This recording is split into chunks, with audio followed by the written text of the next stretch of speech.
छोटी आई, आत्या, ये आधी बस.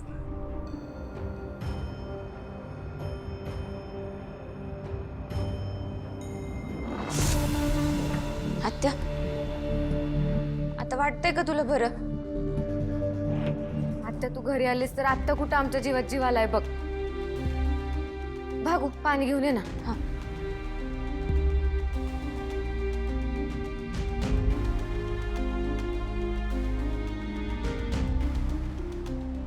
आई कुठे? अरे आई घरात नाही आहेत. बरं मला सांग, सगळं ठीक आहे ना? डॉक्टर काय म्हणाले?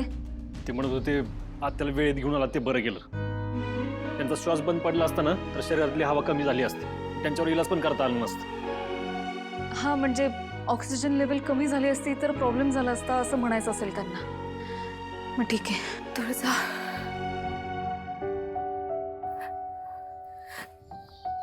तू हंसुर्या होता का नाही म्हणून माझा जीव वाचला. तुम्ही दोघांनी मला मरणाच्या दारातनं परत आणले. छोटी आई, देवाने एक आई माझ्यापासून दूर नेली आहे का? आता तुला गमवायचं नाहीये मला. जोवर मी आहे ना तोवर मी तुला काहीही होऊ देणार नाहीये. आणि अडचणी काय, त्या तर येतच राहतील, पण आपण त्यातनं मार्ग काढत राहायचंय. आणि हो, तू आता इथून कुठेही जायचं नाहीयेस, इथेच राहायचंयस तू. डॅडींचं डोकं कसं चालतंय माहिती आहे ना आपल्याला, त्यामुळे सूर्यात मला आता कुठलीही रिस्क घ्यायची नाहीये. छोटी आहे, तू आम्हाला या लढाईतच नाही तर इथून पुढच्या आयुष्यात सुद्धा तुझी सोबत हवी आहे. आज तुझी अशी अवस्था बघितली आणि आईची साथ सुटतीये का काय अशी भीती वाटली ग मनाला. तुला मी परत आता त्रासात नाही बघू शकत. मला तू हवीस छोटी आहे.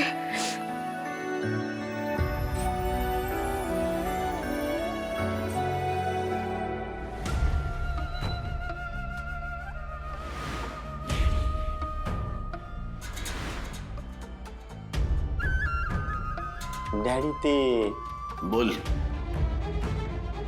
तोंड उचकट की तुझं. चिरंजीव तुम्ही तरी काय तरी बोला की. छत्री तुला तर आम्ही फुकटच पोचतोय. आमचे चिरंजीव, आमचे चिरंजीव असून बी काय कामाचे नाही. मौलांचा काटा खोडायला सांगितलं होतं तुम्हाला, ती वाचलीच कशी? वाचले आम्हाला कळवलं का नाही? डॅडी तुम्ही वरडाल म्हणून नाही सांगितलं. मग आरती करू का तुमची? डॅडी, सगळ्याच गोष्टी आपल्या विरोधात चालल्यात, पण तरीही तुमच्या जामिनाची तरतूद केली मी.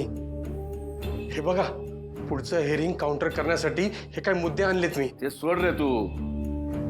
चिरंजीव जे वकिलाकडनं होणार नाही ते तुमच्याकडनं करून घ्यायचं होतं आम्हाला, पण तुम्ही नेहमीप्रमाणे मातीच खाल्लीत.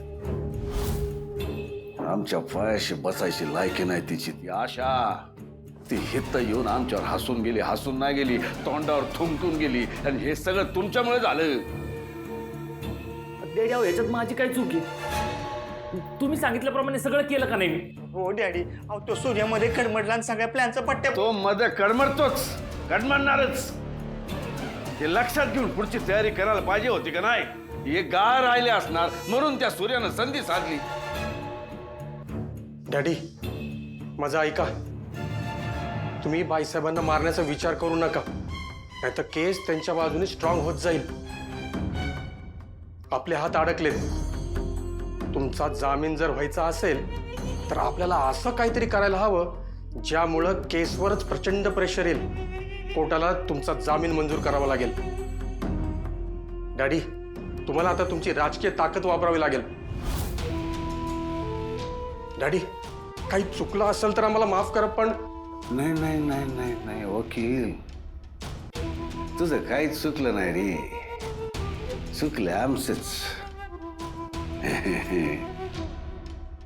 पुष्पा काकी कधी कामाला येणार आमच्या? मेल्यावर तर येईलच का नाही? शशिकांतराव, पुष्पा काकीची डेड बॉडी मार्गी लावण्यासाठी तुम्ही आम्हाला मदत केली होती, आठवतं का तुम्हाला? नाही का आठवलं? आम्हाला आठवलं.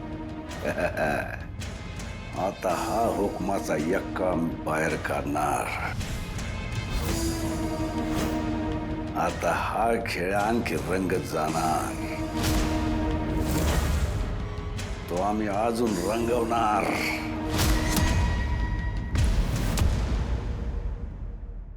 अबलक तबलक घोलोबा, घोल्यावर बसले लालोबा, लालोबाचे लाल कलतय कोण? आजी आजोबा आणि मावच्या दोन. अगं ए माझ्या पिल्लांनो, कधी मोठ्या होणार तुम्ही? हा, आणि या माझ्या लालोबा घोलोबावर कधी बसणार? हा, आत्या, ही सगळी गाणी कशी येतात ग तुला? तू कुणासाठी म्हणली आहेस का?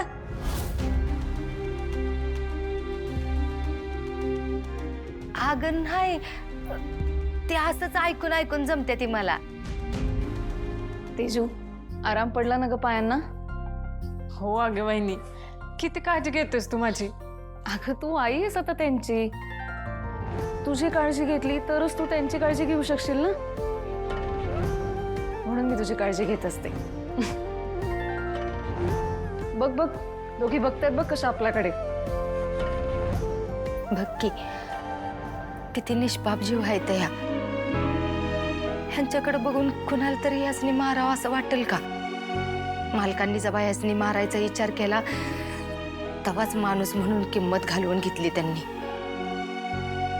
पण आता शत्रूंनी बी त्यांच्याच पावलावर पाऊल ठेवलंय. अगं ही शत्रूची लेकरं आहे ती, तरी बी त्याला काहीच वाटत नसेल का ह्यांच्याबद्दल? आत्या, रिद्धी सिद्धी जरी लहान असल्या ना तरी त्यांच्यासमोर असले विषय काढायला नको. शालन आत्या सांगायची की अभिमन्यूने आईच्या पोटात असतानाच लढण्याची विद्या शिकली होती. मग ह्या आता एवढ्या मोठ्या झाल्यात, मग ह्यांच्या कानावर चांगल्याच गोष्टी पडतील असं बघू. हो ना वहिनी? खरंय, पण आता ही जबाबदारी सगळ्यात लहान मावशीवरती. आता तूच त्यांना छान छान गोष्टी सांगत जा. हो नक्की. चल वहिनी, जायचं? हो चल. बरं अक्का, तुला काय आणायचंय का? काही लागलं तर मी फोन करते. चालते, येते. चल. ओग, आत्या, धनुचं आयुष्य मार्गी लागलं, पण आता राजू पण किती खुलून दिसायला लागली ना. लग्नाच्या वयात मुली खरंच किती खुलून दिसतात. वय हीच वेळ, आता हिच्या आयुष्यात कोणीतरी येऊन तिचा हात धरायची. आता हिला तरी चांगला जोडीदार मिळावा हीच माझी इच्छा आहे.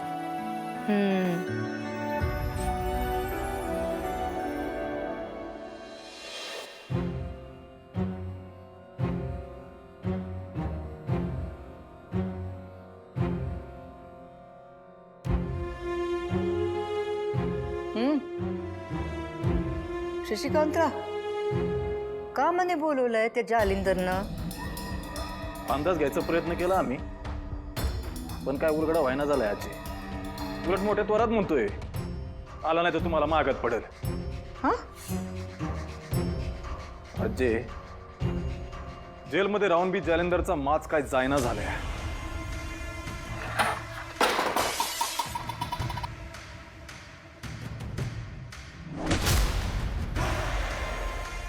चकला ना आम्ही.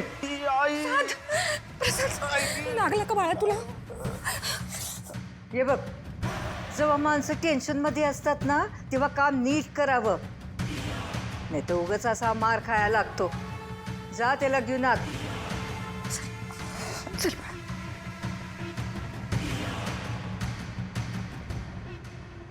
शशिकांतराव, अहो वड्याचं तेल वांग्यावर कशापाई काढताय?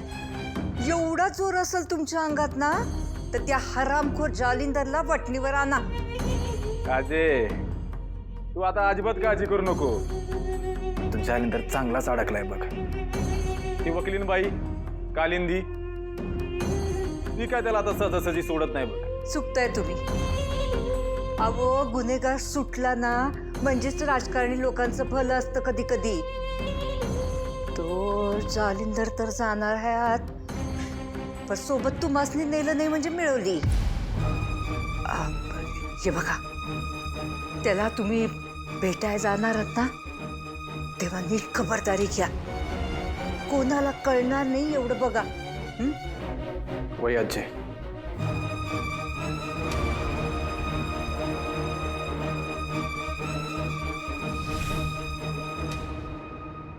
अहो अभ्यंकर साहेब, आपण वकील आहोत.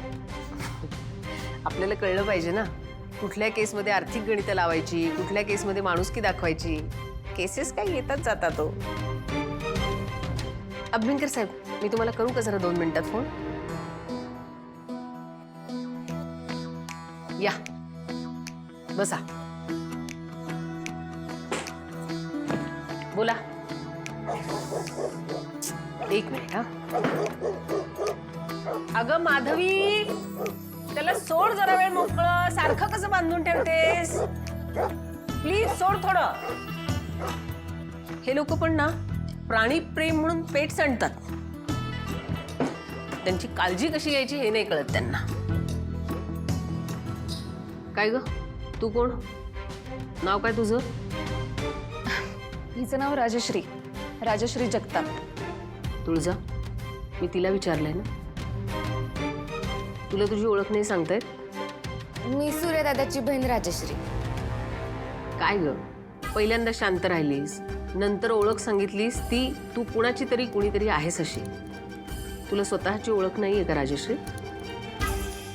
मॅम, घाबरून गेली असेल ती. राजू. मॅडम, मी राजश्री जगताप. मी गावात राहते आणि माझा स्वतःचा व्यवसाय आहे. मला स्वयंपाकाची तर आवड आहेच, पण मी स्वतःच्या हाताने मसाले बनवते आणि गावातल्या माणसांना ऐकते. गावात राहून बिझनेस करतेस, किती छान आहे हे. हा, अशीच राहा आणि हसत राहा ग, घाबरतेस काय? आणि बघ, तुझे मसाले घ्यायला मी नक्की येईन हा गावात. हा मॅडम, नक्की या. तर तुळजा, मी तुम्हाला इथे बोलवण्याची 2 कारण आहेत. पहिलं कारण म्हणजे मी तुम्हाला माझ्या फी बद्दल बोलले होते. काय झालं माझ्या फीचं? झाडं लावली? हो मॅम, काम पूर्ण झालेलं आहे. आणि फक्त झाडं लावली नाहीयेत, तर ती मेंटेन करण्याची जबाबदारी सुद्धा आम्ही घेतली. त्यामुळे आमच्यापैकी कोणी ना कोणीतरी तिकडे चक्कर मारतच. सो तुमची फी जमा झाली आहे असं समजा. उत्तम. आता दुसरं काम असं आहे की स्पॉट पंचनामा झालेला आहे. त्याचा काही फार फायदा झाला नाही, पण त्याचा फायदा झाला नाही म्हणजे नंतर काहीच सापडणार नाही असं नाही. तर तुम्ही सूर्याला सांगा की तिथे जा आणि काही मिळतंय का ते बघ. सूर्या जालिंदर आणि शालन या दोघांनाही ओळखतो, त्यामुळे त्यांची वस्तू तो पटकन आयडेंटिफाय करेल. आणि रोज गेला तरी चालेल. मला खात्री आहे की त्या जागेमध्ये ना नक्की काहीतरी सापडेल आणि आपलाच फायदा होईल. ओके? जालिंदर निंबाळकर हा माणूस खूप अहंकारी आहे. तो ह्या भ्रमात राहणार की आपल्याला सापडणारच नाही काही, आणि त्यातच तो काहीतरी चूक करणार. आणि हो राजू, तो अल्बम दे. हा तुम्ही मागवलेला अल्बम. मॅम, तुम्हाला कशासाठी हवा होता हा अल्बम? मला ना लग्नाचे अल्बम बघायला आवडतात. म्हणजे? ट्रस्ट मी, ह्याचा फायदा होईल. राहू दे हा अल्बम इथेच. आणि मी तुम्हाला फोन करते नंतर. या तो. येतो. या.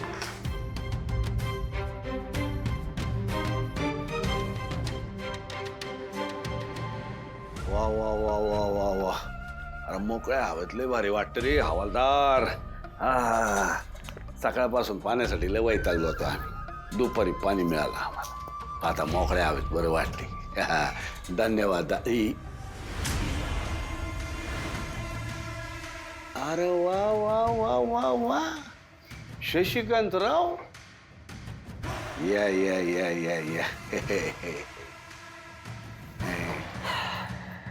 आम्हाला भेटायची लाज वाटायला लागली म्हणायची तुम्हाला. हा अवतार तर एकदम भारी करून आला. तो मी नव्हेच या. अहो असं नाही डॅडी. आमचं एक काम होतं बा तुमच्याकडे.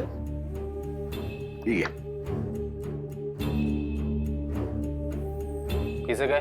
भाग्यश्री सूर्याची लहान बहीण बर सख्खी नसलेली तिचे आईबाप शोधून काढायचे. कसं शक्य आहे डॅडी? आम्हाला हिच्याबद्दल काय बी माहित नाही. ते तुमचं तुम्ही बघावा. अहो डॅडी, 16 वर्षापूर्वीचा गाळ उपसून काढायचा. आता तुम्हीच सांगा कसा मागमूस लाव हिच्या आईबापाचा मी. 70 रुपये आहेत. तुमची माणसं कामाला लावा, पोलीस कामाला लावा, जवळपासच्या हॉस्पिटलमधल्या डिलिव्हऱ्या तपासा, आजूबाजूच्या दवाखान्यातले रिपोर्ट तपासा. एक काम करा ना, तुमची सगळी यंत्रणा ह्याच्या का कामाला लावून टाका. हे बघा डॅडी, बाहेर वातावरण लय तापलेलं आहे. पंचवार्षिक तोंडवाली आहे. ते तर आहेच. आम्हाला याच्यामध्ये काय बी अडचणी नको आहेत. का तुम्हाला चांगलं ठाव आहे.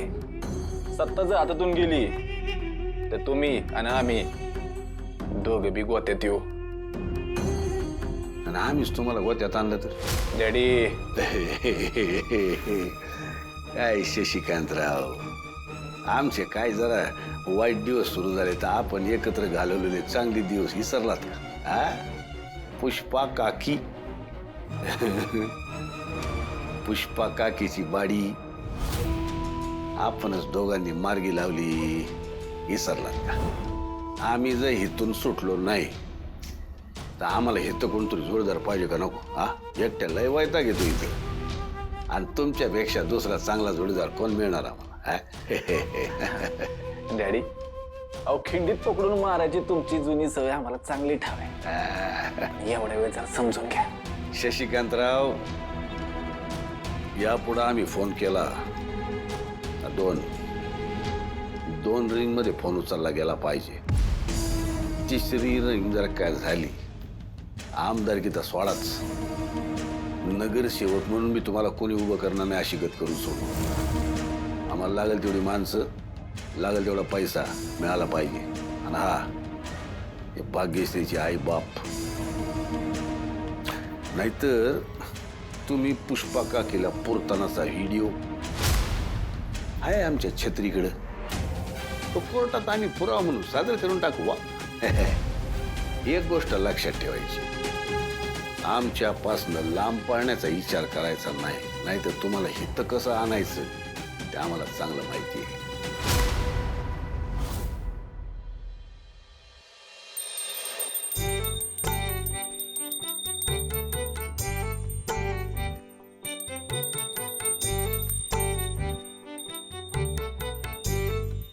राजू, पाणी आण.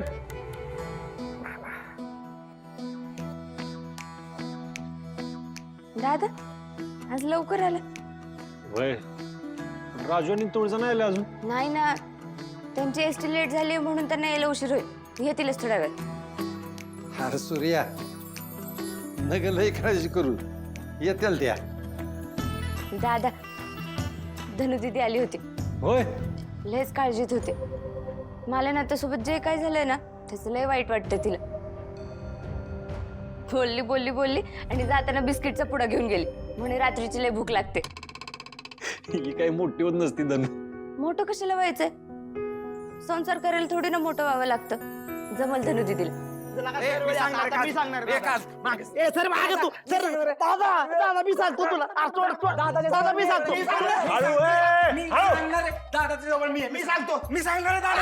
कुणीतरी सांगा, सगळ्या दोघांनी एकत्र सांगा. सांगा काय झालंय? दादा, तो आमदार शशिकांत सोबत जालिंदरला भेटायला गेला होता. काय? हो, कशासाठी? ते नाही कळलं दादा, पण ते आपले रामभाऊ आहेत ना टपरीवाले, त्यांनी बघितलं होतं त्याला. आमदार साहेब यश बदलून गेले होते, पण रोजच्या बघण्यातला असल्यामुळं टपरीवाल्यानं ओळखला. दादा, अख्ख्या गावात सगळीकडे ही चर्चा चालू आहे बघ. तू सरनोबत कशासाठी भेटला असेल? डॅडी आता नक्की कुठला डाव टाकायच्या माग आहेत?